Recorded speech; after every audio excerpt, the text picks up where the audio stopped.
Study of monocot and dicot root and stem, presented by Professor B.B. Vaksore. First, we see the monocot stem. This is the diagram of monocot stem showing the xylem layer, xylem cells, phloem cells, ground tissue and vascular bundle. See it details the anatomy of the monocot stem. First is epidermis. It is as usual single layer within cuticularized outer walls. Second, the ground tissues. Next to the epidermis, there are 2 or 3 layers of sclerenchyma forming a hypodermis. Ground tissue, internal and hypodermis are the parenchymatous in nature, showing the primary body, no differentiation into cortex, starch sheath, etc. They are simply called ground tissue. We are already seen in diagram the ground tissue. Next is vascular tissues. The vascular bundles are numerous and scattered in ground tissue, more crowded towards the periphery than towards the center. The bundles are collateral closed. That is why the monocotyledons usually do not grow in thickness. The xylem has the usual elements. 2 metaxylem vessels lies outwards and 2 protoxylem vessels towards the center. This is the diagram of the monocot stem. Next is dicot stem. First is epidermis stem. Epidermis. This is the diagram of the dicot stem. There are shows the epidermal hair, epidermis, hypodermis, parenchyma, endodermis, pericycle, vascular bundle, medullary and pith.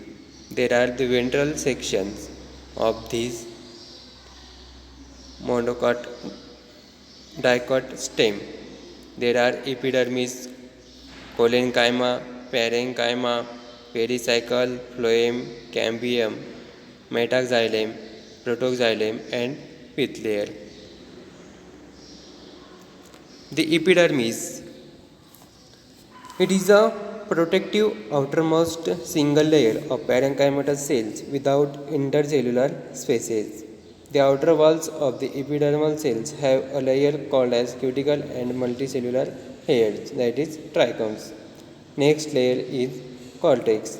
Below the epidermal cortex is differentiated into few layers of collenchymal cells and makes the hypodermis, which gives the mechanical strength of the stem. A few layers of collenchyma cells are present with the conspicuous intercellular spaces. Some resin ducts also occurs here.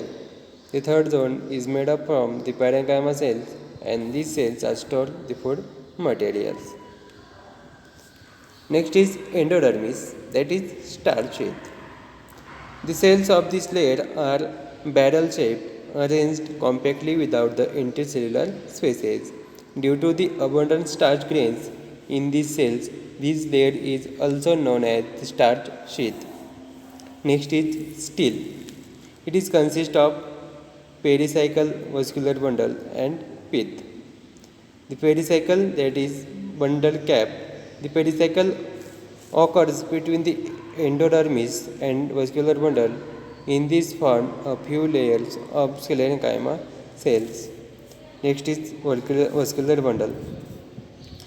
In dicot stem, the vascular bundle are arranged in a ring around the pith, and pith is a large central portion called as composed of parenchyma cells with the intercellular spaces. This is a diagram of the TS and ventral section of the dicot stem. Next is monocot root. This is the diagram of the monocot root showing the root hairs, epidermis, cortex, endodermis, pericycle, phloem, protoxylem, pith and metaxylem. Description of the monocote roots. The rhizodermis or epiblema, the outermost layer of parenchymatous cells without the intercellular spaces, stomata and cuticles are absent. Root heads are always single cell. The cortex is homogeneous, consists of the oval and rounded, loosely arranged of parenchymatous cells. The functions of the cortical cells is storage. Next is endodermis. It is made up of a single layer of barrel-shaped parenchymatous cells. The radicals and the inner tangential walls of the endodermal cells are thickened with suberin. These thickening are known as Casparian strips. But these Casparian strips are absent in endodermal cells, which are located opposite to the protoxylem element. Next is stele. The all tissue present inside the epidermis comprises the stele, that is, pericycles and muscular system. This is a diagram of the monocot roots. Thank you.